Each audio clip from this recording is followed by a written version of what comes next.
নমস্কার, নিউজ টাইমে আপনাদের সকলকে স্বাগত। স্নেহা রয়েছে আপনাদের সঙ্গে।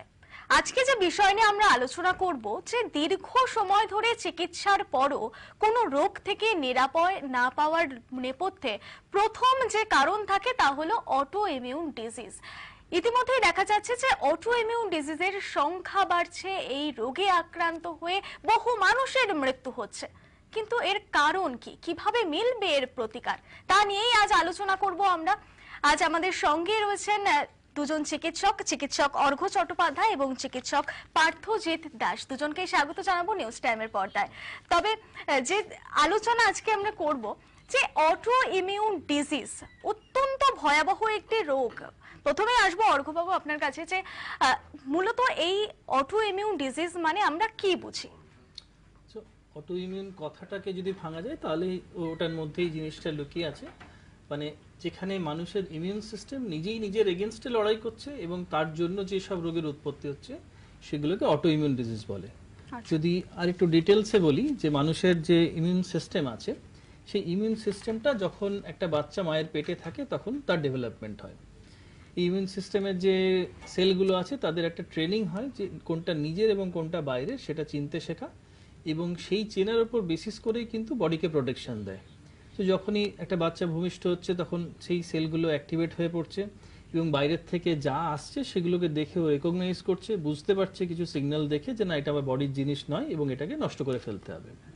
তো যখন এই সিস্টেমটার মধ্যে কোথাও ব্রিচ আসে, সেটার কারণ হতে পারে যে কিছু জেনেটিক স্ট্রাকচারাল প্রবলেম থাকতে পারে, এবং তার সাথে রিলেটেড যে প্রোটিনগুলো তৈরি হয় সেই প্রোটিনগুলোর সিগন্যালের প্রবলেম হতে পারে। সেই প্রবলেম হওয়ার জন্য যখন এই একটা অ্যাবনর্মাল এক্সপ্রেশন বডির নিজের মধ্যে থেকেই তৈরি হচ্ছে, তখন এই অটোইমিউন ডিজিজগুলো উৎপত্তি হচ্ছে। তো যেহেতু এটা একটা প্রাইমারিলি সমস্যাটা ইমিউন সিস্টেমের, সেজন্য ইন্টারেস্টিংলি অসুখগুলোর কোনো অর্গান লিমিটেশন থাকে না, মানে কোনো অঙ্গের মধ্যে রেস্ট্রিক্টেড থাকবে এমন নয়। কারণ অটোইমিউন ডিজিজ বা রিউমাটোলজি কথাটা এখনো অনেকের মধ্যে জয়েন্টে ব্যথা এই ব্যাপারটার ধারণা আছে, কিন্তু যেহেতু প্রাথমিক সমস্যাটা ইমিউন সিস্টেমে, এটা কিন্তু বডির যে কোনো জায়গায় এফেক্ট করতে পারে। সেটা ব্রেনে এফেক্ট করতে পারে, চোখে একটা সামান্য চুল পড়াও একটা অটোইমিউন কারণ হতে পারে, একটা নখ খারাপ হয়ে যাওয়া সেটাও অটোইমিউন হতে পারে, একটা চোখের সমস্যা, ব্রেনের সমস্যা, লাংসের সমস্যা, কিডনির সমস্যা, হার্টের সমস্যা, সো এভরিথিং একটা অটোইমিউন কারণে কিন্তু হতে পারে। লক্ষণগুলো কি? লক্ষণগুলো যদি বলেন তাহলে সেখানে আপনার কোন অর্গান এফেক্ট করছে তার উপর ডিপেন্ড করে লক্ষণ ডেভেলপ করে। যেহেতু বললাম অর্গানের কোনো লিমিটেশন থাকে না, যেমন লক্ষণ হিসাবে মেজরিটি অফ দ্য পেশেন্টের যেহেতু জয়েন্টের প্রোটিনের অ্যাবনর্মাল এক্সপ্রেশন থাকে এবং জয়েন্টের থেকে এই অসুখটা জয়েন্টের প্রোটিনগুলোকে এফেক্ট করে, সেজন্য জয়েন্ট পেন একটা কমন সিমটম। জয়েন্ট পেনের মধ্যে যদি আরেকটু স্পেসিফিক্যালি বলা যায়, মানে কোন জয়েন্ট পেন তো অনেক ধরনের হয়। মূলত আমরা জয়েন্ট পেনকে আমরা দুভাগে ভাগ করতে পারি। অনেকে এসে জিজ্ঞেস করেন, ডাক্তার আমার কি আর্থ্রাইটিস হয়েছে? তো আর্থ্রাইটিস কিন্তু কোনো অসুখ নয় প্র্যাকটিক্যালি, এটা একটা অসুখের লক্ষণ। জয়েন্টে ব্যথাকে ডাক্তারি ভাষায় আমরা আর্থ্রাইটিস বলি। তো এই আর্থ্রাইটিসটা গ্রসলি যদি ভাগ করা হয় দুটো ভাগে হয়। এক ধরনের আর্থ্রাইটিস এই অটোইমিউন কারণে উৎপত্তি হয়, এক ধরনের আর্থ্রাইটিস বয়সজনিত কারণে ওয়্যার অ্যান্ড টিয়ার সেই কারণে উৎপত্তি হয়, যেগুলো বয়স্ক মানুষদের বেশি দেখা যায়। হাঁটুতে ব্যথা, সিঁড়ি ওঠানামা করতে গেলে লাগছে, হাঁটাচলা করতে গেলে দাঁড়িয়ে থাকলে সেই সমস্যাগুলো বাড়ছে। সো অটো ইমিউন কারণে যে জয়েন্টের সিমটমগুলো আসে, সেই সিমটমগুলো মানুষ যখন রেস্ট করবে তখন তত বাড়তে থাকে। সেই জন্য তাদের ম্যাক্সিমাম প্রবলেম, ব্যথা যন্ত্রণা সব থেকে বেশি সকালে যখন ঘুম থেকে ওঠে তখন হয়। সেটা একটা কোমরে ব্যথা হতে পারে, সেটা একটা ঘাড়ে ব্যথা হতে পারে, সেটা হাতের জয়েন্টগুলো আড়ষ্ট হয়ে যেতে পারে, সেগুলো হাঁটু, গোড়ালি, যে কোনো জয়েন্টে ব্যথা হতে পারে। কিন্তু যে জয়েন্টে ব্যথা সকালে ঘুম থেকে উঠে আপনাকে সব থেকে বেশি কষ্ট দিচ্ছে, সেটা অটোইমিউন কারণের জন্য। যে জয়েন্টের ব্যথা হাঁটাচলা করলে, দাঁড়িয়ে থাকলে, সিঁড়ি ভাঙলে বেশি হচ্ছে, সেটা ওয়্যার অ্যান্ড টিয়ারের জন্য। এটা গেল একটা পার্ট জয়েন্ট। তাছাড়া যদি একদম মানে মাথা থেকে আমি বলি আপনাকে অর্গান বাই অর্গান, যেমন বললাম মানে চুল পড়ে যাওয়াটা একটা অটোইমিউন কারণে হতে পারে।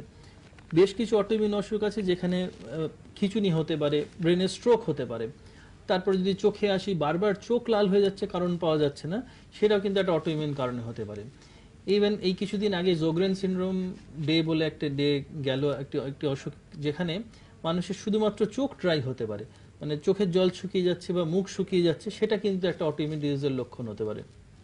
তারপরে যদি বলেন লাংস একটা খুব মেজর এরিয়া, দীর্ঘদিন ধরে শুকনো কাশি হচ্ছে, কাশি কিছুতেই কমছে না, তখন দেখা গেল লাংসে একটা অটোইমিউন কারণে লাংস এফেক্ট হয়, যে অসুখটা স্পেসিফিক নাম হচ্ছে ইন্টারস্টিশিয়াল লাং ডিজিজ বা আইএলডি ছোট করে বলা হয়, সেইটা একটা অটোইমিউন ডিজিজের লক্ষণ হতে পারে। কম বয়সে যদি হার্ট অ্যাটাক হচ্ছে, সেখানে একটা অটোইমিউন ইটিওলজি থাকতে পারে, কারণ ব্লাড ভেসেলগুলোতে ওইখানে একটা অটোইমিউন কারণে ব্লাড ভেসেলগুলো এফেক্ট করে, সেগুলোকে ভ্যাসকুলাইটিস বলে। যেরকম জয়েন্টে পেইন হলে সেটাকে আর্থ্রাইটিস বলা হয়, সেরকম ব্লাড ভেসেলগুলোতে ইনফ্লামেশন হলে তাকে ভ্যাসকুলাইটিস বলা হয়। তারপরে যদি আসি আপনার লিভার এফেকশনও অটোইমিউন কারণে হতে পারে। একটা সেট অফ অসুখই আছে যার নাম অটোইমিউন হেপাটাইটিস। কিডনি এফেকশন, সেটাও অটোইমিউন কারণে হতে পারে। সেটার প্রথম দিকে মানুষ বুঝতে পারবে যদি যদি কেউ খেয়াল রাখে যে হঠাৎ করে ইউরিনটা যেন ফেনা হচ্ছে বেশি। ইউরিনটা ফেনা হওয়াটা কিন্তু কিডনি দিয়ে প্রোটিন বেরোনোর লক্ষণ, এবং সেই পার্টটা একটা অটোইমিউন কারণে কিডনি এফেক্ট করতে পারে। আর অনেক কারণ থাকতে পারে, কিন্তু তার মধ্যে অটোইমিউন কারণও একটা। হঠাৎ করে কিডনি ফেলিয়ার হয়ে গেল, সেটাও একটা অটোইমিউন কারণে হতে পারে। ভ্যাসকুলাইটিস বলে যে অসুখগুলোর কথা বললাম, তার একটা স্পেসিফিক সাবসেট অফ ভ্যাসকুলাইটিসে এই হঠাৎ করে কিডনি ফেলিয়ার হয়ে যাওয়া একটা হতে পারে। বা লুপাস বলে এক ধরনের অসুখ আছে, যেখানে এই কিডনি এফেক্ট হওয়া একটা খুব মেজর পার্ট। তাছাড়া যদি আপনি বাকি ইন্টেস্টাইনের কথা বলেন, সেই ইন্টেস্টাইনের সমস্যা নিয়েও পেটে ব্যথা, গায়ে পায়ে র্যাশ বেরোচ্ছে, তার সাথে পেটে ব্যথা, সেটা একটা ভ্যাসকুলাইটিস হতে পারে। লুপাসের জন্য পেটে এফেক্ট করতে পারে। তাছাড়া আপনার ইভেন জেনিটিভ ইউরিনারি সিস্টেমও এই সব অসুখের জন্য এফেক্ট করতে পারে। সো প্র্যাকটিক্যালি কোনো অর্গান বাদ নেই যে অর্গান অটোইমিউন ডিজিজের জন্য এফেক্ট হয় না। তো সিমটমটা সেই রকম হিসাবেই দেবে যেই যেই অর্গান এফেক্ট করেছে। অ্যাকচুয়ালি এই অসুখগুলোর নামকরণ করা হয় এই পারমুটেশন কম্বিনেশন কার সাথে কোন সিমটম জুড়ে আছে তার মধ্যে। একেবারে। পার্থজিৎ বাবু, আপনার কাছে যাব যে মূলত কারা আক্রান্ত হন এই রোগে? এরকম তো কোনো স্পেসিফিক কোনো এজ বা জেন্ডার কিছু নেই, মানে যে কেউ হতে পারে। সেটা একটা বাচ্চা ছেলেও হতে পারে, একটা যে এলডারলি পেশেন্ট সেও হতে পারে। তারপর মহিলাদের ক্ষেত্রে এটা বেশি পাওয়া যায়, যেমন রিউমাটয়েড আর্থ্রাইটিস, এসএলই, সোরাইটিক আর্থ্রাইটিস, এই বাতের জিনিসগুলো। মানে কেউই বার্ন নয় যে কারো হবে না, সেরকম কোনো ব্যাপার নেই। যেটা ডক্টর বললেন একটু আগে, পুরো ডিটেইলি জিনিসটা ক্লিয়ারলি বললেন। সব থেকে ইম্পর্টেন্ট যে এত রকম অর্গান ইনভলভ হতে পারে, প্লাস এই যে সিমটমসগুলো হয়তো অনেক দিন ধরে চলছে, যেমন জয়েন্টে ব্যথা হচ্ছে, ফুলছে, সোয়েলিং থাকছে, মানে নিরাময় হচ্ছে না, বিভিন্ন ডাক্তারের কাছে ঘুরে বেড়াচ্ছেন, কাজ হচ্ছে না। ইম্পর্টেন্ট হচ্ছে এটা কিন্তু ঠিকমতো চিহ্নিত করতে হবে। যদি খুব তাড়াতাড়ি জিনিসটাকে ডায়াগনোসিস করা যায়, কারণ এটা তো একটা প্রবলেম হচ্ছে শরীরে, ইমিউন সেলসগুলো নিজের যে সেলফ, যে ডক্টর চট্টোপাধ্যায় বললেন, সেলফ আর নন সেলফ যে রিকগনিশন, সেইটা নষ্ট হয়ে যায়। এবার যে নিজের সেলফ টিস্যু যেটা, তাকে এগেনস্ট যখন কাজ করে, সেগুলো ড্যামেজ হচ্ছে। যদি বেশি দিন ধরে চিকিৎসা না হয়, মানে ডিজিজটা থেকে যায়, তখন কিন্তু বিভিন্ন সেলস, অর্গান, সিরিয়াস অর্গান যেগুলো, সেগুলো ড্যামেজ হয়। যেখানে যত তাড়াতাড়ি আমরা ডায়াগনোসিস করতে পারবো, ঠিকমতো চিকিৎসা করতে পারবো, ততই কিন্তু এটা ভালো, আউটকামটা ভালো।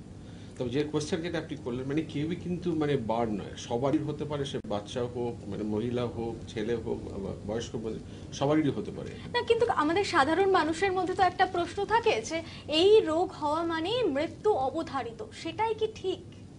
সব সময় নয়, বিভিন্ন রকম অসুখ আছে। যেমন কিছু অসুখ, যেমন এসএলই বলে অসুখ আছে, মায়োসাইটিস, যাদের লাংসগুলো ইনভলভ হয়, যেমন এসএলইতে মানে ব্রেন ইনভলভমেন্ট হচ্ছে, লাংস ইনভলভমেন্ট হচ্ছে, কিডনি ইনভলভমেন্ট হচ্ছে, যাদের সব multi organ disease involve, multi organ failure হয়, তাদের মৃত্যুর হারটা অনেক বেশি। যেমন রিউমাটয়েড আর্থ্রাইটিস পেশেন্ট, হ্যাঁ জয়েন্টে ড্যামেজ হচ্ছে, জয়েন্ট ডিফর্মিটি হচ্ছে, অনেক ক্ষেত্রে তাদের লাংসে ইনভলভ হতে পারে, সিরিয়াস প্রবলেম হতেও পারে। কিন্তু যদি ঠিকমতো মানে নির্ণয় করা যায়, ডায়াগনোসিস করা যায়, ঠিকমতো ট্রিটমেন্ট করা যায়, পেশেন্টের লংজিভিটি কিন্তু অলমোস্ট নর্মাল। যেমন রিউমাটয়েড পেশেন্টদের যদি ঠিকমতো একদম আর্লি স্টেজে মানে ট্রিটমেন্ট দেওয়া যায়, কদিন পরে, 10 বছর পরে, আমরা অনেক সময় আমরা নিজেরাই কনফিউজ হয়েছি পেশেন্টকে সত্যি রিউমাটয়েড আর্থ্রাইটিস আছে, মানে এত ভালো কন্ট্রোলে রাখা যায় অসুখটাকে ঠিকমতো চিকিৎসা দিলে। একেবারে। আপনারা অবশ্যই আপনাদের যে সমস্যায় আপনারা ভুগছেন, অবশ্যই ফোন করতে পারেন আমাদের স্ক্রিনে দেওয়া নাম্বারে। অবশ্যই ফোন করুন, এবং এই মুহূর্তে সময় একটি ছোট্ট বিরতির, ততক্ষণ সঙ্গে থাকুন আমাদের সঙ্গে।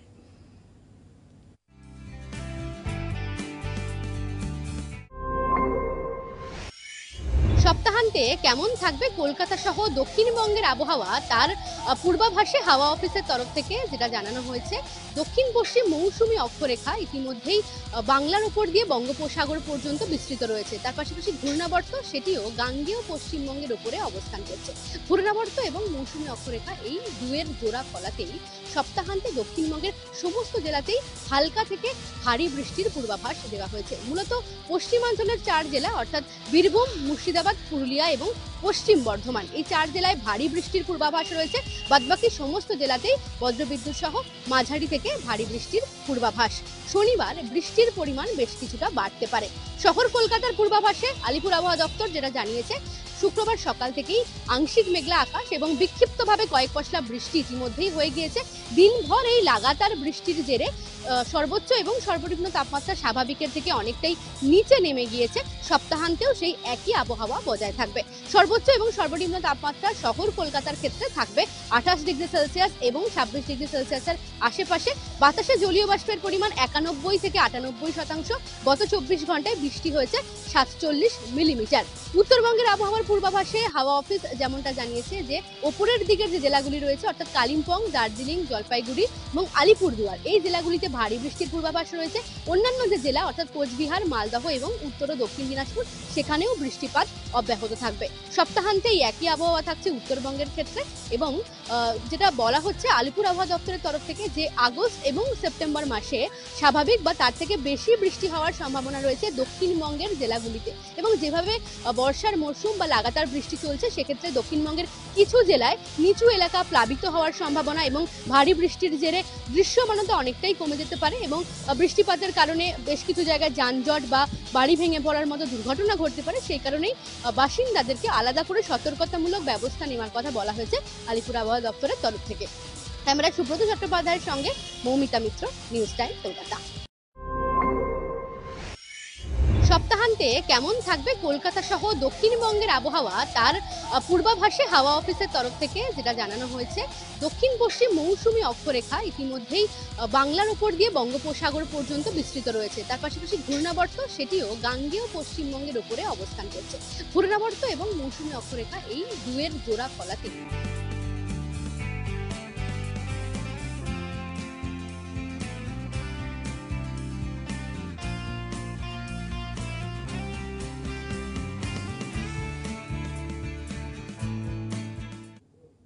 ফিরে আসলাম বিরতির পর।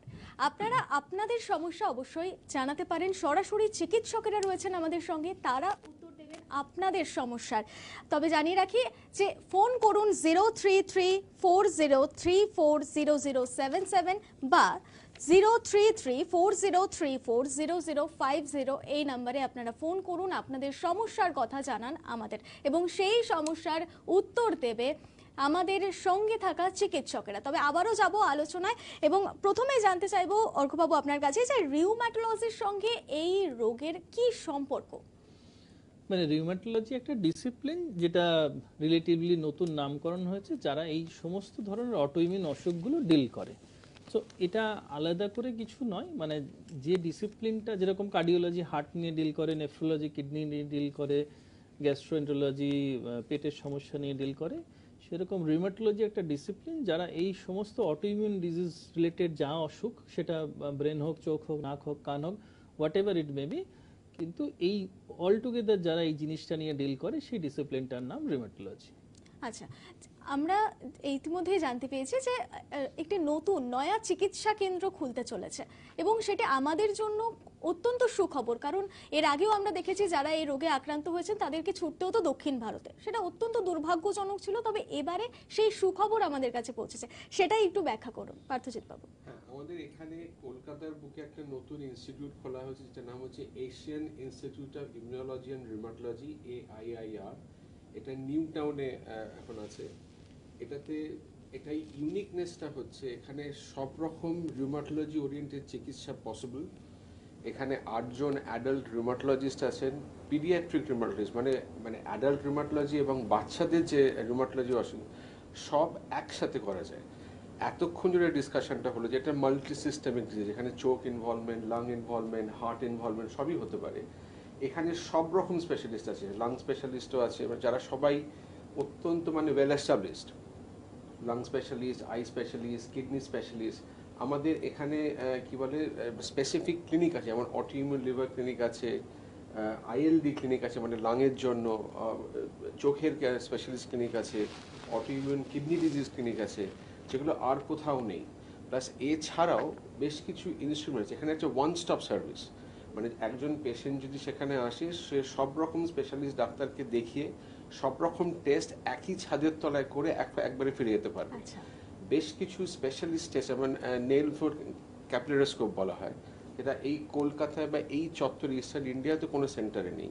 তাতে বেশ কিছু ডিজিজ, যেমন সিস্টেমিক স্ক্লেরোসিস বলা হয়, তাতে ওই খালি নেইল বেডের কিছু ওই আমরা স্কোপি করে মানে ভিডিও স্কোপি করে বুঝতে পারবো যে কীরকম কোন স্টেজে অসুখটা আছে, সেই ওয়াইজ আমরা ট্রিটমেন্ট ডেলিভার করতে পারি আর কি। অত্যন্ত সুখবর আমাদের কাছে। এবং যারা এই রোগে আক্রান্ত হয়েছেন, এর আগেও আমরা দেখেছি বহু মানুষের মৃত্যু হয়েছে, কিন্তু এখন এই রোগের চিকিৎসার জন্য আপনারা অবশ্যই যেতে পারেন। এই নিউ টাউনের এই রাজ্যে প্রথম যে খুলেছে সেখানে আপনারা যেতে পারেন অবশ্যই। এবং অর্ঘ্যবাবু, আপনার কাছে এবারে আসি, যে এই যে রোগ অত্যন্ত ভয়াবহ একটি রোগ, কিন্তু যারা সাধারণ মানুষ তারা বুঝবেন কি করে তারা এই রোগে আক্রান্ত হচ্ছেন? প্রত্যেকের এই প্রশ্নটা থাকে। ঠিক, এটা খুবই সাধারণ প্রশ্ন এবং এটা বোধহয় খুব সহজ শর্টকাট উত্তর নেই এটার। একটা জিনিস সহজ করে বলা যেতে পারে, মানে যেহেতু জয়েন্ট সিমটম একটা কমন, এই জয়েন্টের ব্যথাটা যদি সকালে ঘুম থেকে বা এনি টাইম রেস্ট করার পরে যদি বাড়ছে, তাহলে সেটা যেমন বোঝা যায় যেটা একটা অটোইমিউন কারণের জন্য জয়েন্ট সিমটম হচ্ছে। বাকি অর্গানের সিমটমগুলো কিন্তু ওরকমভাবে একজন পেশেন্টের পক্ষে, নন মেডিকেল পার্সনের পক্ষে কিন্তু আলাদা করে বোঝাটা খুব মুশকিল ঠিক অটোইমিউন কারণে হচ্ছে কিনা। যদি আর একটু অন্যরকমভাবে বলা যায়, একটু ক্লু হতে পারে, যদি কোনো অসুখ মাল্টি সিস্টেম হচ্ছে, ধরুন একই মানুষের জয়েন্টে পেন হচ্ছে, তার সাথে চোখ লাল হচ্ছে, তার সাথে একটা স্কিনের র্যাশ আছে, তাহলে সেগুলো কিন্তু কোথাও কানেক্টেড হওয়া, মানে ডাক্তারি ভাষায় একটা বলা হয় যে এক মানুষের একসাথে 4-5টা রোগ ইউজুয়ালি থাকে না। তো যখন মাল্টি সিস্টেম কোনো একটা ইনভলভমেন্ট হচ্ছে, সেখানে একটা অটোইমিউন কারণ, এবং স্পেশালি যদি সেখানে কোনো একটা নির্দিষ্ট করে ডায়াগনোসিস না পাওয়া যাচ্ছে, তাহলে সেটা একটা অটোইমিউন কারণ হতে পারে। বেশিরভাগ ক্ষেত্রেই এইগুলো ডায়াগনোসিস হতে অনেক ডিলে হয়। তার আরেকটা কারণ হচ্ছে, ধরুন যে জয়েন্টের ব্যথা নিয়ে যখন ডাক্তারবাবুর কাছে কেউ যাচ্ছেন, সে কিন্তু বাকি কথাগুলো আর বলছেন না, ভাবছেন যে এটা তো আমার চোখটা তো আমি চোখের ডাক্তারবাবুকে বলবো, আমার স্কিনটা তো আমার স্কিনের ডাক্তারবাবুকে বলবো। সো এইগুলো যে কানেক্টেড হতে পারে, একটা সাধারণ জ্বরও যেমন একটা সিমটম হতে পারে, যে জ্বর আসছে এবং জ্বর ছাড়ছে না, প্রলং জ্বর, সমস্ত রকম অ্যান্টিবায়োটিক খাওয়া হয়ে গেছে, সবকিছু পরীক্ষা করে কোথাও জ্বরের কারণ খুঁজে পাওয়া যাচ্ছে না, এই জ্বরটাও একটা কিন্তু অটোইমিউন কারণ হতে পারে। তো যেসব অসুখ বারবার হচ্ছে, একই সিমটম বারবার রিপিট হচ্ছে এবং তার কারণ জানতে পারা যাচ্ছে না, বা একসাথে অনেকগুলো অর্গানে এফেক্ট করছে, সেটা স্কিনে র্যাশ হচ্ছে, মুখে ঘা হচ্ছে, ইউরিন ফেনা হচ্ছে, জয়েন্টে পেন হচ্ছে, এরকম মাল্টি সিস্টেম ইনভলভমেন্ট যদি থাকে, বা রিপিটেটিভ যদি হচ্ছে, যেটার অ্যাপারেন্টলি কোনো এক্সপ্লেনেশন পাওয়া যাচ্ছে না, সেইগুলো মেজরিটি হচ্ছে আপনার অটোইমিউন কারণে। বাচ্চারাও কি এই রোগে আক্রান্ত হতে পারে? একদম একদম, মানে এটা কোনো বয়সের বার নেই, যার জন্য পার্থিবাবু বললেন যে ওইখানে স্পেশালি পিডিয়াট্রিক রিউমাটোলজি কিন্তু একটা আলাদা করে ডিসিপ্লিন ডেভেলপ হয়েছে এখন। মানে বাচ্চাদের আরো অন্য অনেক, মানে অ্যাডাল্টের যেই সব অসুখগুলো হয়, বাচ্চাদের আরো বেশ কিছু অন্য ধরনের অসুখ যেগুলো হয়, যেগুলো এই রিউমাটোলজি ডিসিপ্লিন বা রিউমাটোলজি ইমিউনোলজি ডিসিপ্লিন ডিল করে।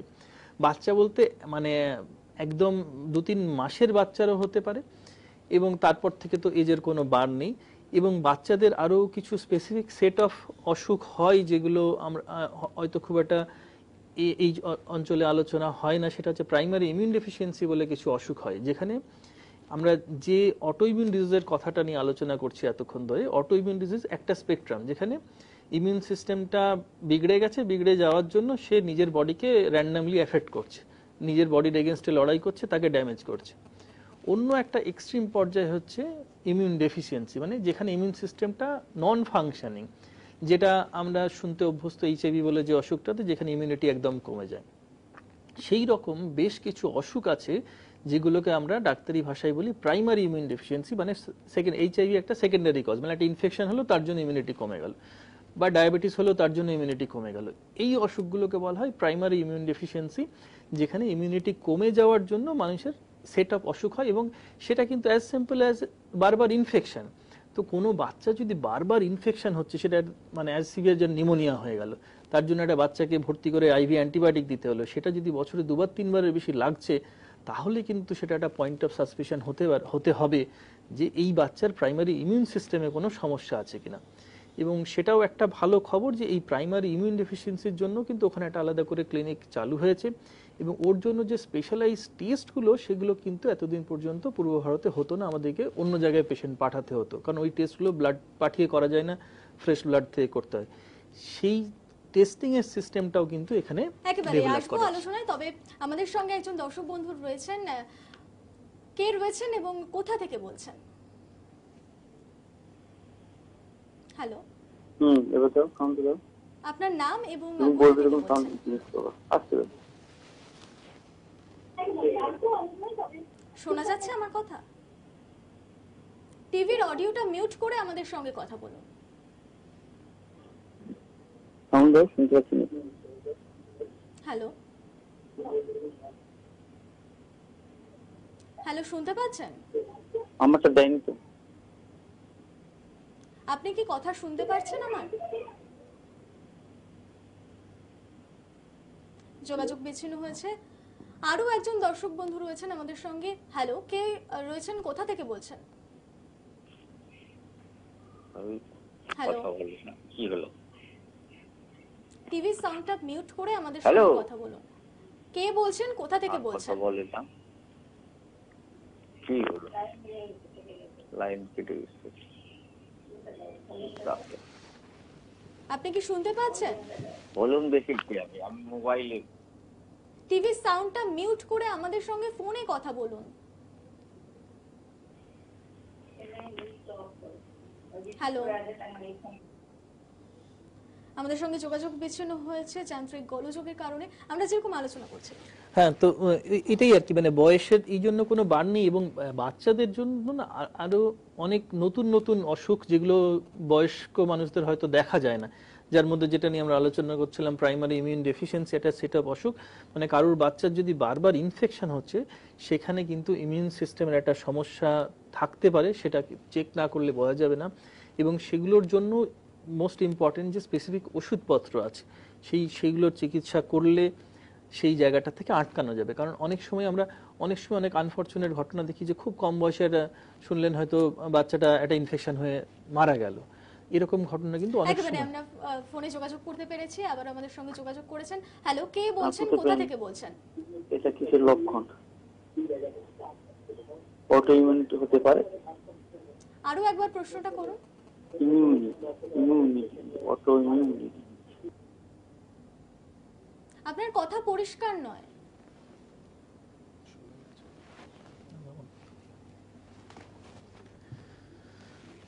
আপনি কি শুনতে পাচ্ছেন?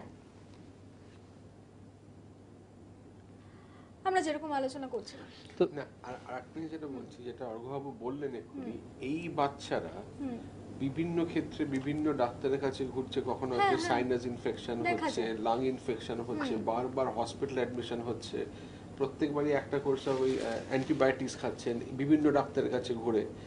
আলটিমেটলি যেটা হয়, একটা সিরিয়াস প্রবলেম তৈরি হয়। যে প্রথমেই ওই অ্যাওয়ারনেসটা থেকে যে প্রাইমারি ইমিউনোডেফিসিয়েন্সি অসুখটা কি, কোথায় গেলে চিকিৎসা হবে, আসলে এই টেস্টগুলো ডিফিকাল্ট। এই টেস্টগুলো আমাদের এই মানে এরিয়াতে হয়ও না, যেখানে বাইরে সেন্ড করতে হয়। আর যেটা অগ্রহ বললেন যে ওই ফ্রেশ স্যাম্পল না হলে তখন টেস্টের রিপোর্টটা একটু গন্ডগোল হওয়ার চান্স থাকে। তো এই আমাদের সেন্টারের পুরোটাই পসিবল। আর যখন প্রাইমারি ইমিউনোডেফিসিয়েন্সি ল্যাব বা আমাদের ক্লিনিক আলাদা করেই হচ্ছে, তখন এখানে একটা ভালো আসবো ফ্যাসিলিটি আলোচনায়। পাচ্ছি। দর্শক বন্ধু রয়েছেন। হ্যালো, কে বলছেন, কোথা থেকে বলছেন?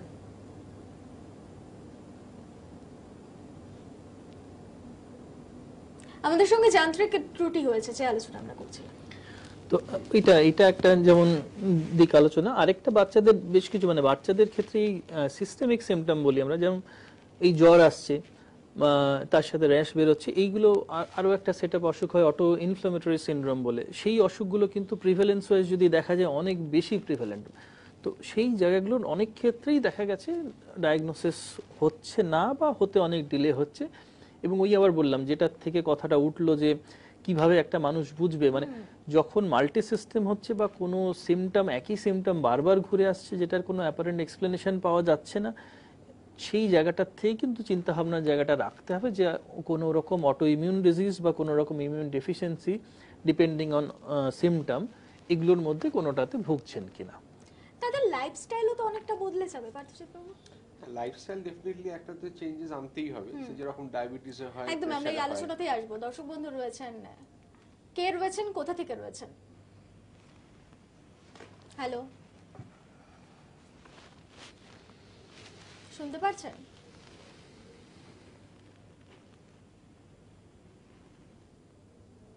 হ্যালো, শোনা যাচ্ছে? আমাদের সঙ্গে যান্ত্রিক ত্রুটি হচ্ছে বারবার। যে আলোচনা করছিলাম যে লাইফস্টাইলের একটা প্রভাব পড়ে, লাইফস্টাইলে একটা প্রভাব পড়বে। না, লাইফস্টাইল মডিফিকেশন তো প্রত্যেকটা ইম্পর্টেন্ট অসুখের সাথেই জড়িত আছে, যেমন ডায়াবেটিস আছে, প্রেশার আছে। সিম্পল জিনিস যেরকম লোকে বলে মানে কনসালটেশনের পর ডাক্তার বলে কি খাবো কি খাবো না, তো আর্থ্রাইটিস রিলেটেড কোনো স্পেসিফিক কোনো ফুড রেস্ট্রিকশন কিছু নেই, যেটা সব রকম খাবারই খেতে পারবে। নর্মাল হেলদি লাইফস্টাইল, ভেজিটেবলস ঠিক করে খাওয়া, মানে ফ্রুটস ফলমূল ঠিক মতো খাওয়া, হাইড্রেশনটা খুব ইম্পর্টেন্ট, হাইড্রেশনটা মেনটেন করতে হবে, স্মোকিংটা একদম করা যাবে না, অ্যালকোহলটাও যারা অনেকে নেন খুব মডারেশনে, কারণ বেশ কিছু ওষুধ আমরা ইউজ করি বাতের সাথে, যেমন মেথোট্রেক্সেট বা সেগুলো লিভারে প্রভাব আছে, তো সেই সব ওষুধ চলাকালীন অ্যালকোহলটা খুবই সীমিত আহারে নিতে হবে।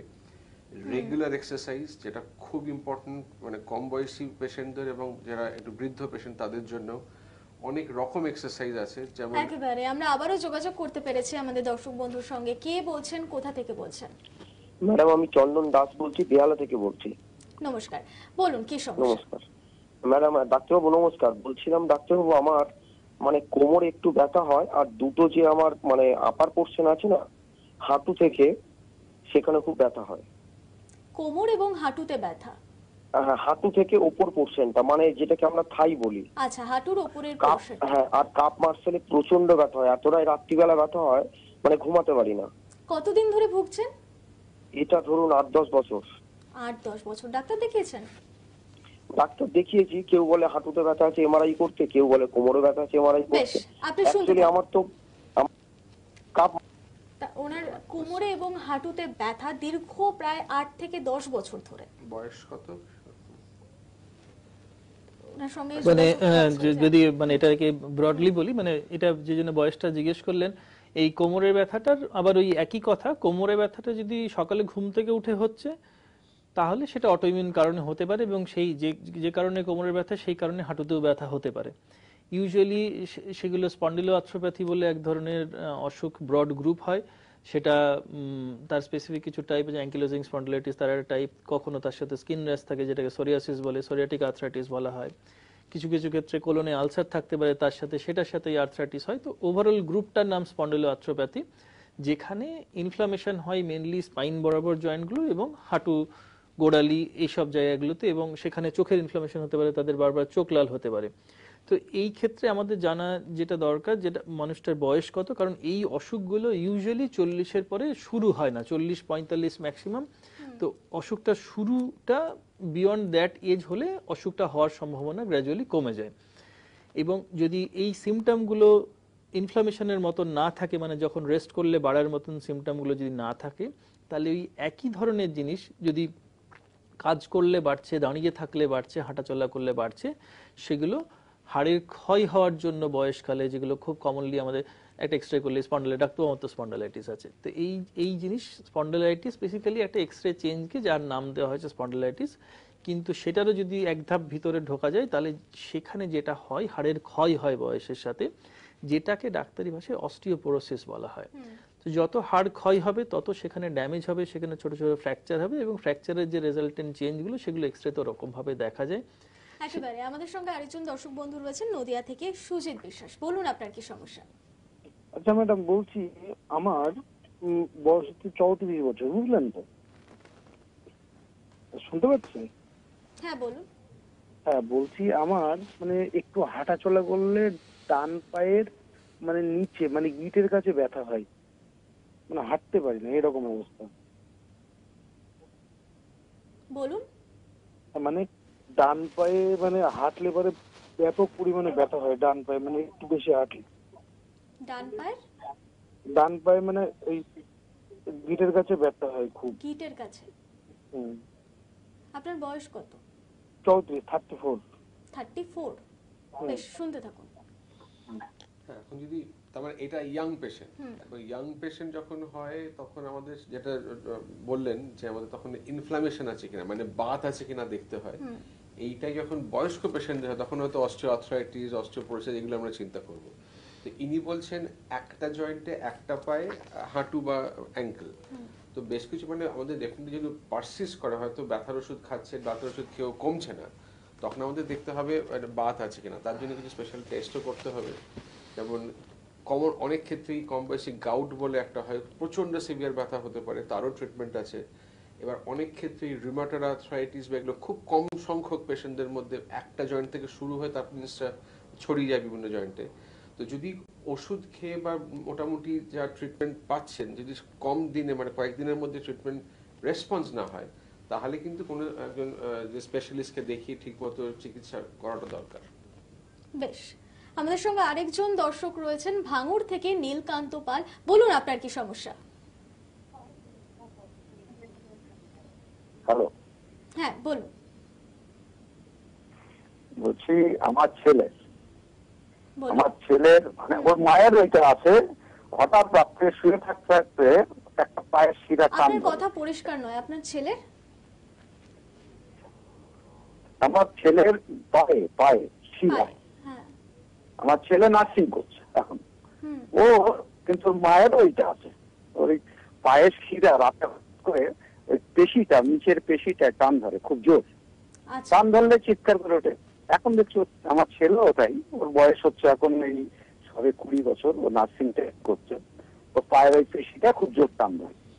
মানে মায়েরও ছিল, এরপর ছেলেরও সেই সমস্যা? ছেলেরও। হ্যাঁ হ্যাঁ হ্যাঁ, ওই যে পেশিটা টান ধরে। আজকে বলছে বাবা খুব আমি হাঁটতে পারছি না, আমি যাবো কি করে, মানে যে পেশিটায় যে টানটা ধরে, মানে শিরাটা একদম ফুলে যাচ্ছে, ব্যথা হচ্ছে, হাঁটতে পারছে না। বেশ, আপনি শুনতে থাকুন। পেশিতে টান ধরে, মায়েরও সেই সমস্যা ছিল, আবার ছেলেরও সেই সমস্যা। অর্ঘবাবু। তো পেশিতে বলতে যদি শুধু পায়ের পেশিতে, তো পায়ের পেশিতে টান অনেক সময় রিউমাটোলজিক্যাল কারণ না হয় বিভিন্ন নিউরোলজিক্যাল কারণেও হতে পারে, এবং সেখানে কিছু কিছু ক্ষেত্রে ওই যেটা বললেন যে মায়ের ছিল বলে যেটা বলতে চাইছেন, বিভিন্ন মানে ক্যালসিয়াম এবং বিভিন্ন ভিটামিন, বিভিন্ন চ্যানেল থাকে যেগুলো এই মাসেলের কন্ট্রাকশন কন্ট্রোল করে, সেইগুলোর সমস্যা থাকার জন্য এই ক্র্যাম্পস আসতে পারে। তো সেটার সাথে আরো কোনো অর্গান হয়ে আছে কিনা বা মাসেলে উইকনেস আছে কিনা সেইগুলো জানলে তখন আরো হয়তো ডিটেলসে ওটা বলা যাবে। কিন্তু ইউজুয়ালি মাসেল ক্র্যাম্প হওয়ার জন্য মাসেলের বিভিন্ন যে চ্যানেলগুলো আছে সেই চ্যানেলগুলোর বিভিন্ন ধরনের সমস্যা হয়। ক্যালসিয়াম চ্যানেল আছে, পটাশিয়াম চ্যানেল আছে, এইগুলোর চ্যানেলের বিভিন্ন সমস্যার জন্য এই ধরনের ক্র্যাম্প আসতে পারে। অনেক সময় সাধারণভাবে শুধু ক্যালসিয়াম, ভিটামিন ই এগুলোর কম বডিতে অভাবের জন্য মাসেলে বিভিন্ন ক্র্যাম্প আসতে পারে। সব সময় হয়তো রিউমাটিক কারণ নাও থাকতে পারে, মানে সিম্পল জিনিস যেমন জলটা বেশি করে খাওয়া, এই যে গরমকালে আমাদের ঘাম হচ্ছে, সল্টটা বেরিয়ে যাচ্ছে, ডিহাইড্রেশন হলেও ক্র্যাম্পস হওয়া থাকে। বেশ, আমাদের সঙ্গে আরেকজন দর্শক বন্ধু রয়েছেন পূর্বস্থলী থেকে, মদন মোহন পাল। বলুন আপনার কি সমস্যা? আমার এই থাই থেকে পায়ের গোড়ালি পর্যন্ত মাসেল টান। Muscle pen. সুগারের পেশেন্ট দীর্ঘদিন ধরে। আপনার বয়স কত? 30 বছর। বেশ, আপনি দেখতে থাকুন নিউজ টাইমের পর্দায়, চোখ রাখুন। আপনার প্রশ্নের উত্তর অবশ্যই চিকিৎসকরা দেবেন। তার আগে আমরা একটি ছোট্ট বিরতি নেব। ফিরে আসছি বিরতির পর।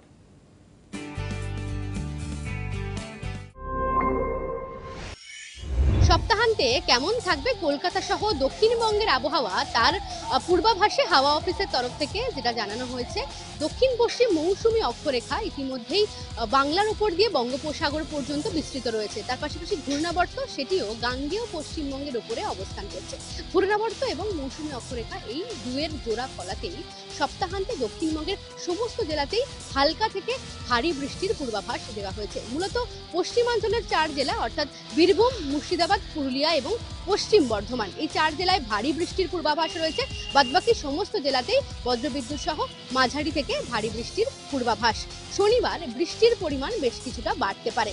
শহর কলকাতার পূর্বাভাসে আলিপুর আবহাওয়া দপ্তর যেটা জানিয়েছে, শুক্রবার সকাল থেকেই আংশিক মেঘলা আকাশ এবং বিক্ষিপ্তভাবে কয়েক পশলা বৃষ্টি ইতিমধ্যেই হয়ে গিয়েছে। দিনভর এই লাগাতার বৃষ্টির জেরে সর্বোচ্চ এবং সর্বনিম্ন তাপমাত্রা স্বাভাবিকের থেকে অনেকটাই নিচে নেমে গিয়েছে। সপ্তাহান্তেও সেই একই আবহাওয়া বজায় থাকবে। সর্বোচ্চ এবং সর্বনিম্ন তাপমাত্রা শহর কলকাতার ক্ষেত্রে থাকবে 28 ডিগ্রি সেলসিয়াস এবং 26 ডিগ্রি সেলসিয়াসের আশেপাশে। বাতাসে জলীয় বাষ্পের পরিমাণ 91 থেকে 98%। গত 24 ঘন্টায় বৃষ্টি হয়েছে 47 মিলিমিটার। উত্তরবঙ্গের আবহাওয়ার পূর্বাভাসে হাওয়া অফিস যেমনটা জানিয়েছে যে ওপরের দিকের যে জেলাগুলি রয়েছে অর্থাৎ কালিম্পং, দার্জিলিং, জলপাইগুড়ি এবং আলিপুরদুয়ার, এই জেলাগুলিতে ভারী বৃষ্টির পূর্বাভাস রয়েছে। অন্যান্য যে জেলা অর্থাৎ কোচবিহার,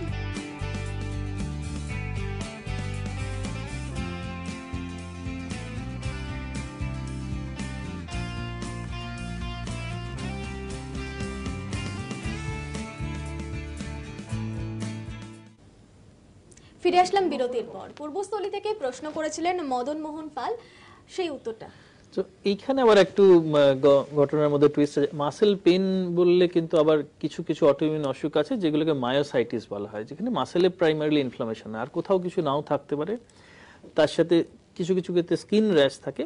কিন্তু এই যে যদি সব মাসেলে পেন হয় এবং গ্র্যাজুয়ালি সেখানে মাসেল উইকনেস হচ্ছে, সেখানে মায়োসাইটিস বলে এক ধরনের অটোইমিউন অসুখ হওয়ার সম্ভাবনা থাকে। সেগুলো একজন মানুষকে না দেখলে এরকমভাবে বলা মুশকিল। অন দ্য আদার হ্যান্ড, এই ডায়াবেটিসের যদি ব্যাকগ্রাউন্ড যা বললেন, মানে ওনার ডায়াবেটিস আছে দীর্ঘদিন ধরে, ডায়াবেটিসে ইটসেলফ মাসেল উইকনেস এবং মাসেলের মধ্যে কিছু কিছু ডায়াবেটিসের জন্য সমস্যা হয়, ডায়াবেটিস মাসেল নেক্রোসিস হয়, মাসেল ইনফার্ক্ট হয় ডায়াবেটিসের জন্য, সেইগুলোও কিন্তু দীর্ঘদিন এবং স্পেশালি যাদের আনকন্ট্রোল ডায়াবেটিস আছে তাদের ওই ডায়াবেটিসের জন্য মাসেল ইনভলভমেন্ট হওয়ার সম্ভাবনা থাকে। অনেক ক্ষেত্রে ডায়াবেটিসের কিছু কিছু ওষুধ আছে সেইগুলোতে মাসেল পেন করে, সব মিলিয়ে। এবং এনাদের বেশিরভাগ ক্ষেত্রে দেখা গেছে ভিটামিন ডি কম থাকে, তার জন্য কিন্তু একটা মাসেল এক্স অ্যান্ড পেনস হতে পারে। তো এই সবকটাই পসিবিলিটি থাকছে, কিন্তু কোনটা স্পেসিফিক ওনার জন্য হবে সেটা ওনাকে না দেখে বলা সম্ভব না। একদম। আমাদের সঙ্গে আরেকজন দর্শক বন্ধু রয়েছেন, প্রিয়ব্রত মিত্র, বারাসাত থেকে। বলুন আপনার কি সমস্যা।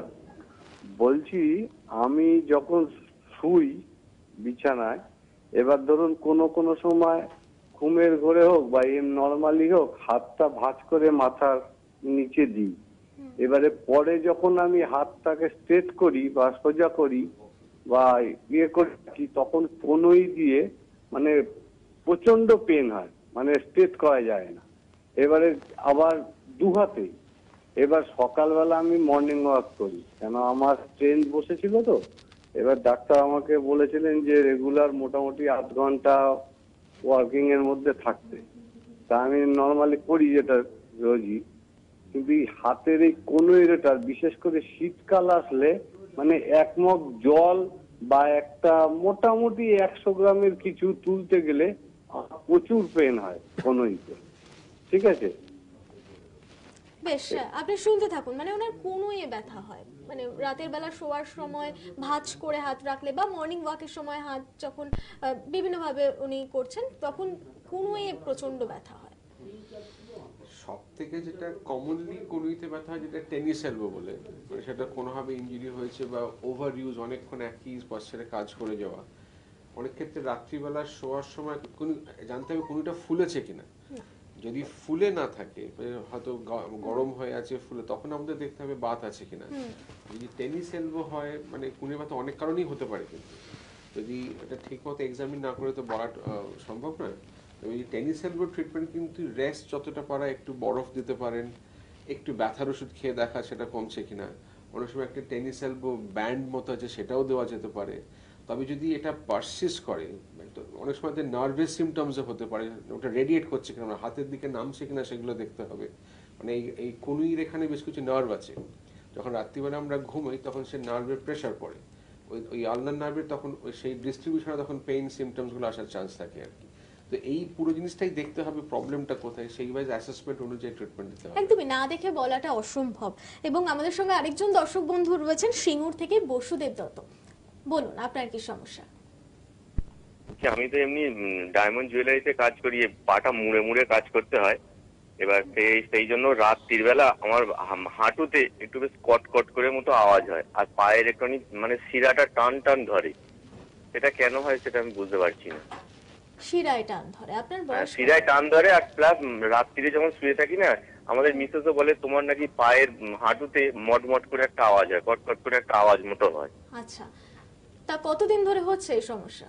এটা মোটামুটি হচ্ছে মাস 2 হবে। আচ্ছা, আপনার কত বয়স? আমার বয়স 45। 45। আচ্ছা, সেই পেশিতে টান ধরা এবং তার পাশাপাশি বলছেন যে কটকট করে শব্দ হতে থাকে, আপনি টিভিতে শুনতে থাকুন।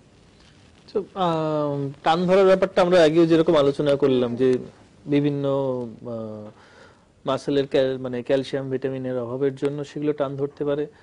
আর তাছাড়া মাসেলের যে অসুখ, যেটা মায়োসাইটিসের কথা বললাম, সেটা কিছু নিউরোলজিক্যাল সমস্যা আছে যার জন্য টান ধরতে পারে। কিন্তু তার সাথে যেহেতু এখানে একটা ওই হাঁটুর যেটা বললেন কটমট করে আওয়াজ উঠছে, তার মানে ডেফিনেটলি ওখানে নি জয়েন্টের যে জয়েন্ট স্পেস আছে সেটা কমেছে, যার জন্য ওখানে ঘষা খাচ্ছে। এটা ওনার বয়স হিসাবে জিনিসটা অনেক আগেই হয়েছে। সেক্ষেত্রে অনেকেরই দেখা যায় লিগামেন্টের সমস্যা থাকে, লিগামেন্টের উইকনেস থাকে, তাদের অনেক প্রিম্যাচুরলি এই ধরনের অসুখগুলো, অস্টিওআর্থ্রাইটিস যেটা ইউজুয়ালি বয়সকালে গিয়ে হয়। তো লিগামেন্টের সমস্যা থাকলে বা কোনো কারণে লিগামেন্টটাকে চোট পেয়ে থাকলে, নি জয়েন্টের কার্টিলেজ বা লিগামেন্ট টিয়ার হয়ে গেলে সেখানে আর্লি এজে অস্টিওআর্থ্রাইটিস হয়, এবং অস্টিওআর্থ্রাইটিস হওয়ার জন্য সেই পেন নিয়ের ওখানে হতে থাকে, এবং তার জন্য ওরকম যত পা ফোল্ড করবে তত ওটা আওয়াজ হতে থাকে, এবং তার জন্য এই এরিয়াতে ওই ধরনের অ্যারাউন্ড নিয়ে এই ধরনের বিভিন্ন সিমটমস ওটা রিলেটেডই আসতে পারে। তবে একটা জিনিস বলছি, এই কম বয়সে যে খটমট করে আওয়াজ, একটা লোকের মধ্যে অনেক ক্ষেত্রেই ভয় ভীতি থাকে, ওটা নিয়ে একদম ভয় পাওয়ার কোনো কারণ নেই। আচ্ছা, দেখতে হবে যদি ফুলে, যদি সোয়েলিং থাকে, যদি ফুলে যায় তখন চিন্তা ভাবনা করতে হবে। আর যেটা ক্র্যাম্প হচ্ছে তার তো চিকিৎসা ডক্টর বললেন। একেবারে সকলের মনে একটা আতঙ্ক থাকে, তবে আতঙ্ক নয়। আরেকজন রয়েছেন দর্শক বন্ধু বর্ধমান থেকে, অরুণ মণ্ডল, বলুন আপনার কি সমস্যা? আমার সমস্যা হচ্ছে পিঠের সিদ্ধান্তে, আপনার কথা পরিষ্কার নয়, আরেকবার বলুন। ঘাড়ের নিচে সিদ্ধান্তে ব্যথা করে। ঘাড়ের নিচে? আচ্ছা, আপনার বয়স কত? বয়স 70। 70। আচ্ছা, কতদিন ধরে এই ব্যথা? ঘাড়ের নিচে, ঠিক ঘাড়ের নিচে ওখানে ব্যথা করে। আচ্ছা, তো এই রোগে কতদিন ধরে ভুগছেন? বয়স 70। এই রোগে ভুগছেন কতদিন ধরে? ঠিক আছে, আপনি শুনতে থাকুন। ঘাড়ের নিচে প্রচন্ড ব্যথা, 70 বছর বয়স। মানে এটা খুবই কমনলি আমরা দেখে থাকি। যেটা প্রথম থেকে আমরা বলে আসছি, আমাদের দুটো জিনিস দেখতে হয়, বাত আছে না বাত নেই।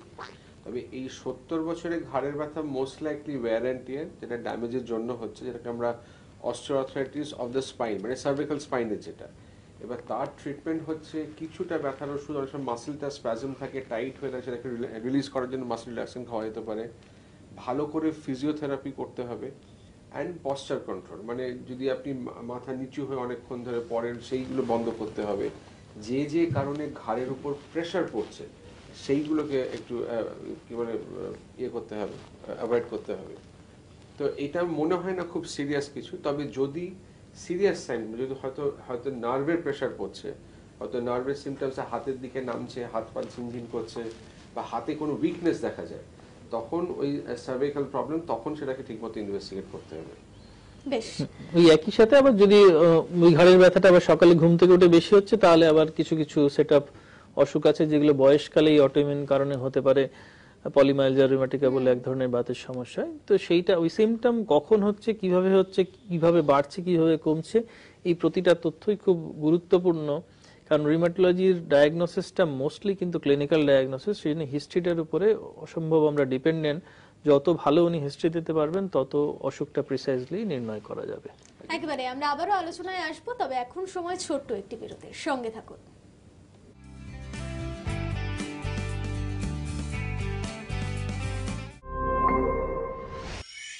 সপ্তাহান্তে কেমন থাকবে কলকাতা সহ দক্ষিণবঙ্গের আবহাওয়া তার পূর্বাভাসে হাওয়া অফিসের তরফ থেকে যেটা জানানো হয়েছে, দক্ষিণ পশ্চিম মৌসুমী অক্ষরেখা ইতিমধ্যেই বাংলার উপর দিয়ে বঙ্গোপসাগর পর্যন্ত বিস্তৃত রয়েছে। তার পাশাপাশি ঘূর্ণাবর্ত সেটিও গাঙ্গেয় পশ্চিমবঙ্গের উপরে অবস্থান করছে। ঘূর্ণাবর্ত এবং মৌসুমী অক্ষরেখা এই দুয়ের জোড়া ফলাতেই সপ্তাহান্তে দক্ষিণবঙ্গের সমস্ত জেলাতেই হালকা থেকে ভারী বৃষ্টির পূর্বাভাস দেওয়া হয়েছে। মূলত পশ্চিমাঞ্চলের 4 জেলা অর্থাৎ বীরভূম, মুর্শিদাবাদ, পুরুলিয়া এবং পশ্চিম বর্ধমান, এই 4 জেলায় ভারী বৃষ্টির পূর্বাভাস রয়েছে। বাদবাকি সমস্ত জেলাতেই বজ্রবিদ্যুৎ সহ মাঝারি থেকে ভারী বৃষ্টির পূর্বাভাস। শনিবার বৃষ্টির পরিমাণ বেশ কিছুটা বাড়তে পারে। শহর কলকাতার পূর্বাভাসে আলিপুর আবহাওয়া দপ্তর যেটা জানিয়েছে, শুক্রবার সকাল থেকেই আংশিক মেঘলা আকাশ এবং বিক্ষিপ্তভাবে কয়েক পশলা বৃষ্টি ইতিমধ্যেই হয়ে গিয়েছে। দিনভর এই লাগাতার বৃষ্টির জেরে সর্বোচ্চ এবং সর্বনিম্ন তাপমাত্রা স্বাভাবিকের থেকে অনেকটাই নিচে নেমে গিয়েছে। সপ্তাহান্তেও সেই একই আবহাওয়া বজায় থাকবে। সর্বোচ্চ এবং সর্বনিম্ন তাপমাত্রা শহর কলকাতার ক্ষেত্রে থাকবে 28 ডিগ্রি সেলসিয়াস এবং 26 ডিগ্রি সেলসিয়াসের আশেপাশে। বাতাসে জলীয় বাষ্পের পরিমাণ 91 থেকে 98%। গত 24 ঘন্টায় বৃষ্টি হয়েছে 47 মিলিমিটার। উত্তরবঙ্গের আবহাওয়ার পূর্বাভাসে হাওয়া অফিস যেমনটা জানিয়েছে যে ওপরের দিকের যে জেলাগুলি রয়েছে অর্থাৎ কালিম্পং, দার্জিলিং, জলপাইগুড়ি এবং আলিপুরদুয়ার, এই জেলাগুলিতে ভারী বৃষ্টির পূর্বাভাস রয়েছে। অন্যান্য যে জেলা অর্থাৎ কোচবিহার, মালদহ এবং উত্তর ও দক্ষিণ দিনাজপুর, সেখানেও বৃষ্টিপাত অব্যাহত থাকবে। সপ্তাহান্তে এই একই আবহাওয়া থাকছে উত্তরবঙ্গের ক্ষেত্রে এবং যেটা বলা হচ্ছে আলিপুর আবহাওয়া দপ্তরের তরফ থেকে যে আগস্ট এবং সেপ্টেম্বর মাসে স্বাভাবিক বা তার থেকে বেশি বৃষ্টি হওয়ার সম্ভাবনা রয়েছে দক্ষিণবঙ্গের জেলাগুলিতে। এবং যেভাবে বর্ষার মরশুম বা লাগাতার বৃষ্টি চলছে, সেক্ষেত্রে দক্ষিণবঙ্গের কিছু জেলায় নিচু এলাকা প্লাবিত হওয়ার সম্ভাবনা এবং ভারী বৃষ্টির জেরে দৃশ্যমানতা অনেকটাই কমে যেতে পারে এবং বৃষ্টিপাতের কারণে বেশ কিছু জায়গায় যানজট বা বাড়ি ভেঙে পড়ার মতো দুর্ঘটনা ঘটতে পারে। সেই কারণেই বাসিন্দাদেরকে আলাদা করে সতর্কতামূলক ব্যবস্থা নেওয়ার কথা বলা হয়েছে আলিপুর আবহাওয়া দপ্তরের তরফ থেকে। ক্যামেরায় সুব্রত চট্টোপাধ্যায়ের সঙ্গে মৌমিতা মিত্র, নিউজ টাইম কলকাতা। সপ্তাহান্তে কেমন থাকবে কলকাতা সহ দক্ষিণবঙ্গের আবহাওয়া তার পূর্বাভাসে ফিরে আসলাম বিরতির পর। আলোচনায় যাব, তবে তার আগে টেলিফোন লাইনে রয়েছেন প্রীতি ঘোষ কলকাতা থেকে। বলুন আপনার সমস্যা। হ্যালো, আপনি স্থান পরিবর্তন করুন, শোনা যাচ্ছে না। হ্যালো। হ্যালো, হ্যাঁ বলুন। হ্যালো, হ্যালো, বলো। বলুন আপনার কি সমস্যা। হ্যাঁ, আপনার কি সমস্যা? সমস্যা হচ্ছে আমার হাঁটু দুটো ব্যথা। আচ্ছা, আপনার বয়স কত? বয়স 96। আচ্ছা, খুব কমন সমস্যা, 96 বছর বয়স, হাঁটুর সমস্যা। সেক্ষেত্রে বয়সজনিত যে হাড়ের ক্ষয় হয় সেটা হওয়ারই সম্ভাবনা অনেক বেশি। তবে এমনটা নয় যে এই বয়সে গিয়ে নতুন করে বাতের সমস্যা হতে পারে না। ওই আবার সেই একই কথা যে জয়েন্টটা ফুলে আছে কিনা সেটা ইম্পর্টেন্ট, এবং বাকি ইনফ্লামেশনের যে আলোচনাগুলো আমরা করলাম যে ব্যথাটা কখন বাড়ছে, রেস্ট করলে বাড়ছে নাকি হাঁটাচলা করলে, দাঁড়িয়ে থাকলে বাড়ছে, তার উপর ডিপেন্ড করে। অনেক সময় দুটো একসাথে থাকতে পারে, এগুলো কোনো মিউচুয়ালি এক্সক্লুসিভ নয় যে একই মানুষের রিউমাটয়েড এবং তার সাথে অস্টিওআর্থ্রাইটিস থাকে। অনেকে জিজ্ঞেস করেন আমার অসুখটা কি অস্টিও নাকি রিউমাটয়েড, তো দুটো একদমই আলাদা জিনিস। অস্টিওআর্থ্রাইটিস ওয়্যার এন্ড টিয়ারের জন্য যে কোনো মানুষের হতে পারে এবং তার সাথে একজন মানুষের রিউমাটয়েড সঙ্গে সঙ্গে থাকতেই পারে। তো একই জয়েন্টে রিউমাটয়েড এবং অস্টিওআর্থ্রাইটিস দুটোই এফেক্ট করতে পারে। তো সেগুলো স্পেসিফিক সিমটম এবং বাকি সাইন এবং মানুষকে দেখে তার জয়েন্টটা কি অবস্থায় আছে সেটা দেখে নির্দিষ্টভাবে নির্ণয় করা সম্ভব। ট্রিটমেন্টটা এখন কি করবেন? যদি ব্যথা থাকে ব্যথার ওষুধ খেতে পারেন, রেগুলার এক্সারসাইজ করতে হবে। যদি একটু ফোলা থাকে বরফ দিতে পারেন, বরফের একটু ব্যথাটা কমবে। তবে বয়সকালে মাসেলটা উইক হয়ে যায়, মাসেলটা শুকিয়ে যায়, তো যে কারণে রেগুলার এক্সারসাইজ করাটাও খুব ইম্পর্টেন্ট। নাহলে যদি পড়ে যান, হয়তো আপনার হার্টটাও উইক, হয়তো অস্টিওপোরোসিস আছে, তখন ফ্র্যাকচার বা অন্য কমপ্লিকেশন হওয়ার চান্স থাকে। যেখানে ভালো করে ওষুধ এক্সারসাইজ সব মিলিয়ে মিশিয়ে একসাথেই ট্রিটমেন্টটা দিতে হবে। একদম। আমরা এবার আলোচনায় আসি। আমরা যে আলোচনা আগে করছিলাম যে নয়া চিকিৎসা কেন্দ্র, সেই চিকিৎসা কেন্দ্রে মানুষ কি কি সুবিধা পাবে, অর্ঘ্যবাবু? সেখানে যেরকম পাত্রীবাবু বললেন, মানে ওখানে সমস্ত রকম ডায়াগনোসিস রিলেটেড যা আছে সমস্ত রকম জিনিস অ্যাভেলেবেল আছে, সেটা যত রেয়ার টাইপেরই জিনিস হোক। এই রিউমাটোলজির চিকিৎসার রোগ নির্ণয়ের পার্টটা মেইনলি কিন্তু ডিপেন্ড করে ক্লিনিক্যাল হিস্ট্রির উপরে। মানে এখানে আমরা মোস্টলি ডিপেন্ডেন্ট, মানুষ কত ভালো করে হিস্ট্রি দিচ্ছে সেটা দেখে একটা রোগের ধারণা করা এবং সেই অনুযায়ী পরীক্ষা নিরীক্ষা করা।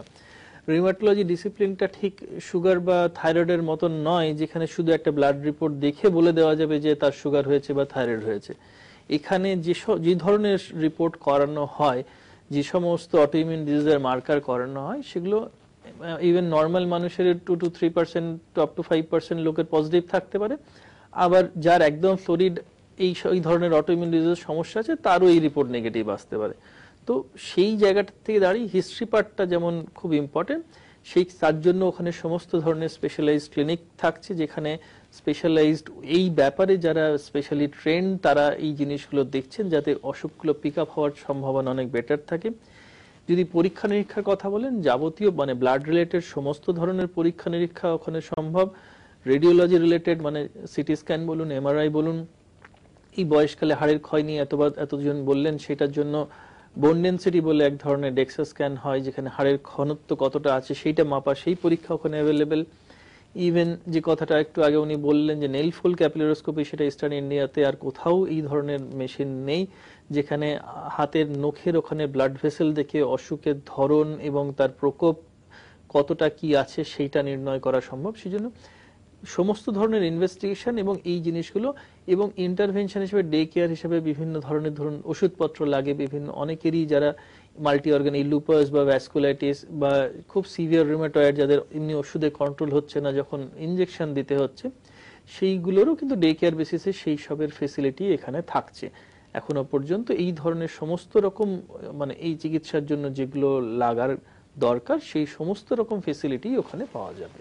আর একটা জিনিস বলছি, মানে এই সব ফেসিলিটিসই আছে, মানে যেখানে হাইলি স্পেশালাইজড ডাক্তাররাও আছে, top notch facilities, diagnostic, treatment সব রকম আছে, আর একই লো কস্ট। মানে এটা যে কোনো প্রাইভেট হসপিটালের থেকে অনেক মানে অ্যাফোর্ডেবল ট্রিটমেন্ট, যেখানে এইসব যেগুলো দামি ওষুধ যেটা উনি বললেন, যেগুলো অনেক স্ট্রং এসএলই ভ্যাসকুলারি ট্রিটমেন্ট করতে সাহায্য করে, এটা অনেক দামি ট্রিটমেন্ট যেটা অনেক লোকে অ্যাফোর্ড করতে পারে না, কিন্তু এখানে আমরা অনেক লো কস্ট থেরাপি দিতে পারবো যেটা সাধারণ লোকের পক্ষে যেটা অনেক ট্রিটমেন্টটা নিতে পারবে আর কি, অ্যাফোর্ডেবল হবে। একেবারে মানে আমরা যে আলোচনা করছিলাম এই অটো ইমিউন ডিজিজে যারা আক্রান্ত তাদের সাবধানতা অবলম্বন করা অত্যন্ত জরুরি। কি কি বিষয়ে সাবধানতা অবলম্বন করবেন তারা? আসবো পার্থজিৎ। না, যেটা সাবধানতা মানে একটা হচ্ছে এই যে হয়তো দর্শকদের মধ্যে অনেকেই হয়তো রিউমাটয়েড আর্থ্রাইটিস, এসএলই তারা চিকিৎসা পাচ্ছেন। সব থেকে বেশি ইম্পর্টেন্ট হচ্ছে এই সব অসুখগুলো কিউরেবল নয়। যেমন প্রেশার, সুগার, থাইরয়েড কিওর করা যাবে না, ট্রিটেবল মানে ট্রিটমেন্ট করলে অসুখটা একদম নর্মাল লেভেলে থাকতে পারে। তার জন্য ইম্পর্টেন্ট হচ্ছে চিকিৎসাটা চালিয়ে যাওয়া। একদমই। আসবো আমাদের সঙ্গে লাস্ট দর্শক বন্ধু রয়েছেন, লাস্ট ফোন এটা আমরাই নেব। রয়েছেন ধীরেন রায় কলকাতা থেকে। বলুন আপনার কি সমস্যা? আমার সমস্যা যে আমার সুগার ধরা পড়ছে বছর দিয়ে, আমি ওষুধ খাচ্ছি, ডাক্তারবাবু ওষুধ দিয়েছে, কিন্তু এখন ওই আপনার ধরেন ব্যাংকে গেলে বা কোথাও একটু দাঁড়িয়ে থাকলে কোমর ব্যথা হয়। দাঁড়িয়ে থাকলে? হ্যাঁ, আমার সমস্যা। আপনি ফোনে কথা বলুন আমাদের সঙ্গে, টিভি সাউন্ড মিউট করুন। তাও কোমরটা ওই ব্যথা হয় কিছুক্ষণ দাঁড়িয়ে থাকলে, এই হচ্ছে। আর রাত্রে বেশ আপনি শুনতে থাকুন, বেশ কিছুক্ষণ দাঁড়িয়ে থাকলে কোমরে ব্যথা হয়। না, এইটা যেরকম ওই মেকানিক্যাল, যেরকম দুটো জিনিস, বাত না বাত নয়, এটা মেকানিক্যালি মনে হচ্ছে। বাতের বললেন সকালবেলা বেশি হবে, রাত্রিবেলা পাশ ফিরতে গেলে অসুবিধা হবে, কিন্তু অনেকক্ষণ দাঁড়িয়ে থাকলে কোমরে ব্যথা হচ্ছে, পায়ের দিকে পায়ের শিরা টান ধরছে, তার মানে মোস্ট লাইকলি একটা ওয়্যার অ্যান্ড টিয়ার, কোমরে হয়তো কোনো ডিস্কের প্রবলেম হতে পারে, অস্টিওআর্থ্রাইটিস স্পাইনে হতে পারে। তার জন্য ঠিকমতো টেস্টগুলো করতে হবে। যদি কমজোরি থাকে মানে উইকনেস থাকে বা হয়তো একদম সায়াটিকা নার্ভের একদম পায়ের দিকে ব্যথাটা নামছে, তখন তার ঠিক মতো চিকিৎসা করতে হবে। সে নার্ভের ওষুধ হোক, হয়তো মাসল রিল্যাক্সেন্ট হতে পারে। যদি খুব সিভিয়ার ব্যথা হয় তাহলে কিন্তু সময় নষ্ট না করে কিন্তু ডাক্তার দেখানো বেটার। একদমই। আজ সময় একদম শেষ, আবারও অন্য সময় অন্য আলোচনা নিয়ে আমরা আসবো। তবে দুজন আমাদের চিকিৎসক ছিলেন, দুজনকে আমি অনেক অনেক ধন্যবাদ জানাবো। হেলথ টাইম আজ এ পর্যন্তই। অবশ্যই দেখতে থাকুন নিউজ টাইম।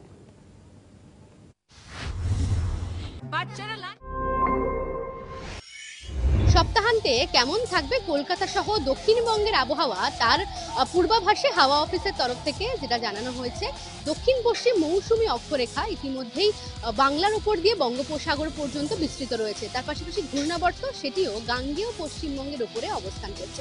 ঘূর্ণাবর্ত এবং মৌসুমী অক্ষরেখা এই দুয়ের জোড়া ফলাতেই সপ্তাহান্তে দক্ষিণবঙ্গের সমস্ত জেলাতেই হালকা থেকে ভারী বৃষ্টির পূর্বাভাস দেওয়া হয়েছে। মূলত পশ্চিমাঞ্চলের 4 জেলা অর্থাৎ বীরভূম, মুর্শিদাবাদ, পুরুলিয়া এবং পশ্চিম বর্ধমান এই 4 জেলায় ভারী বৃষ্টির পূর্বাভাস রয়েছে।